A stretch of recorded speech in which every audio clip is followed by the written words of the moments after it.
15वां अध्याय। इस अध्याय में श्री भगवान मानव जीवन का वर्णन अश्वत्थ पीपल के पेड़ के रूप में करते हैं। जीव और ईश्वर का वर्णन करते हैं।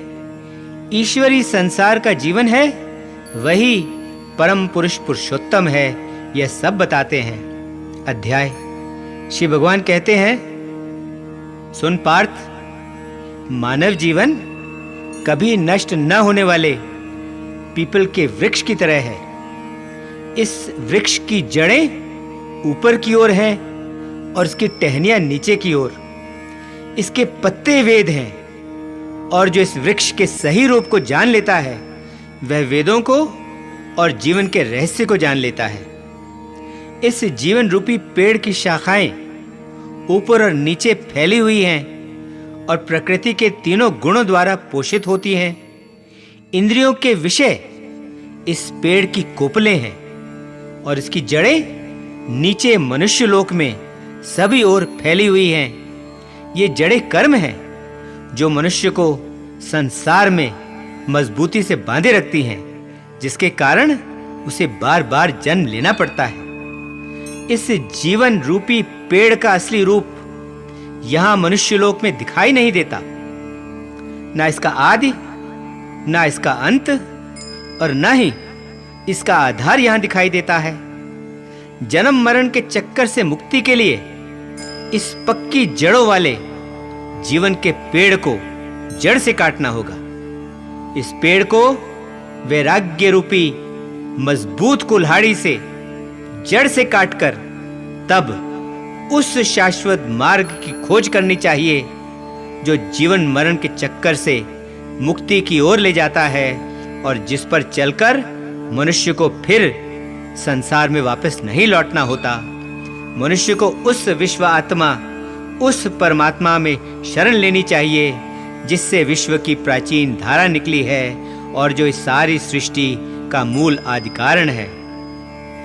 जिन लोगों ने अभिमान और मोह को जीत लिया है, जिन्होंने इन दोनों से छुटकारा पा लिया है, जिन्होंने आसक्तियों जैसे दोष को जीत लिया है, जो हमेशा अपनी आत्मा में ही निवास करते हैं, जिन्होंने सुख दुख आदि के द्वंद्वों, इनकी दुविधाओं को समझकर उनसे मुक्ति पा ली है और जिनकी इच्छाएं भी समाप्त हो चुकी हैं, वे उस सनातन पद तक पहुंच जाते हैं जो सूर्य, चंद्रमा और अग्नि के प्रकाश से भी कहीं तेज है, उससे भी कहीं परे है, और जहां पहुंचकर जीव को फिर संसार में वापस नहीं लौटना होता, वही मेरा परम धाम है। मुझ अविनाशी का एक छोटा सा ही अंश नित्य जीव बनता रहता है और जीव बनकर वह जीवन के संसार में पांचों इंद्रियों और उनके साथ छठे मन को, जो कि प्रकृति में ही स्थित है, अपनी ओर खींच लेता है। जब ईश्वर शरीर धारण करता है और जब वह शरीर को छोड़ता है, तब वह उस शरीर की उन इंद्रियों को और मन को अपने साथ वैसे ही ले जाता है जैसे सुगंधों को उनके स्थानों से हवा अपने साथ उड़ा ले जाती है। वह 5 ज्ञान इंद्रियां, कान, नाक, नेत्र, त्वचा, जीभ तथा मन का उपयोग करता हुआ उन सब के विषयों को भोगता है, उनका आनंद लेता है।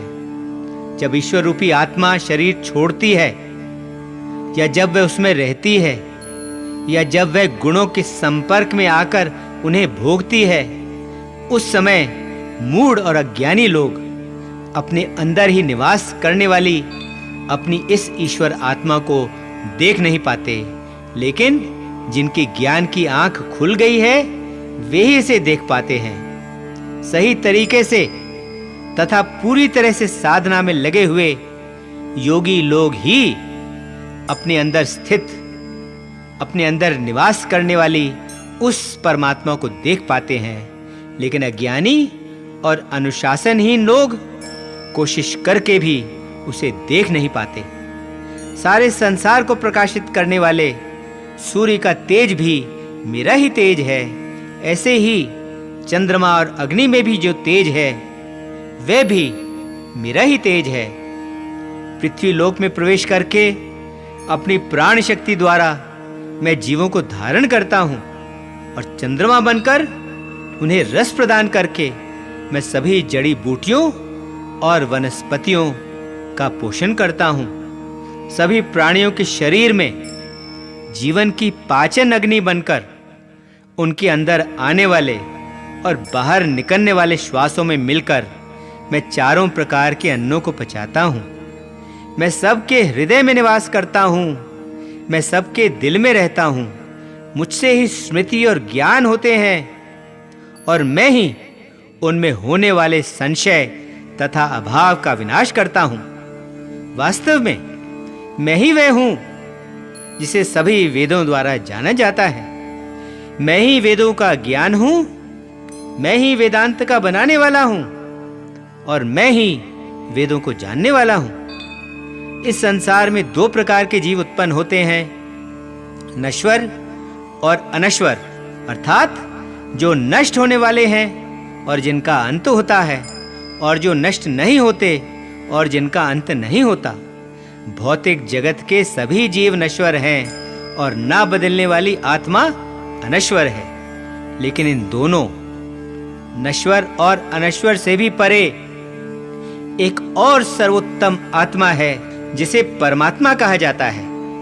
वह परमात्मा अमर ईश्वर के रूप में तीनों लोकों में प्रवेश करती है और उन लोकों का भरण पोषण भी करती है। क्योंकि मैं दोनों नश्वर और अनश्वर से भी ऊपर हूं और सबसे श्रेष्ठ हूं, इसलिए इस संसार में मैं ही पुरुषोत्तम माना जाता हूं। जो कोई बिना संदेह मुझ पुरुषोत्तम को इस प्रकार जान लेता है, समझ ले कि उसने सब कुछ जान लिया है और वह अपने संपूर्ण अस्तित्व से, अपनी संपूर्ण अंतरात्मा से मेरी उपासना करता है। इस प्रकार पार्थ, मैंने तुझे यह सबसे अधिक रहस्य वाला ज्ञान बता दिया है, जिसे जानकर मनुष्य ज्ञानी बन जाता है। उसके सभी कर्म और कर्तव्य पूरे हो जाते हैं और वह अमर होकर परम गति को प्राप्त कर लेता है। 15वां अध्याय समाप्त। ओम शांति शांति शांति। ओम।